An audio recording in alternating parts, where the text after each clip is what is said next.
আজ যে তেরঙ্গা জাতীয় পতাকা আমরা দেখছি তা কিন্তু এসেছে পরিবর্তনের এক ক্রম সারণী ধরে। এসো জেনে নিই জাতীয় পতাকার বিবর্তনের ইতিহাস। 1904 সালে প্রথম জাতীয় পতাকা রূপদান করেন সিস্টার নিবেদিতা।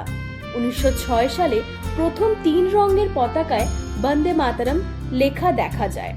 ফের 1906 সালেই পতাকার রূপ পরিবর্তন হয়ে বন্দে মাতরম লেখা সহ পতাকায় যুক্ত হয় 8টি পদ্ম।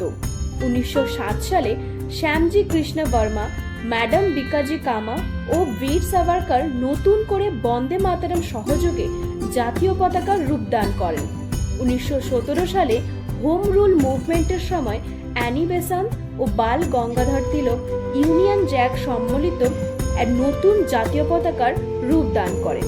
1921 সালে মহাত্মা গান্ধীর অনুপ্রেরণায় পিঙ্গলি ভেঙ্কায়া চরকা ছবি সহযোগে তেরঙ্গা জাতীয় পতাকা তৈরি করেন। ফের 1931 সালে পিঙ্গলি ভেঙ্কায়া নতুন করে জাতীয় পতাকার রূপদান করেন।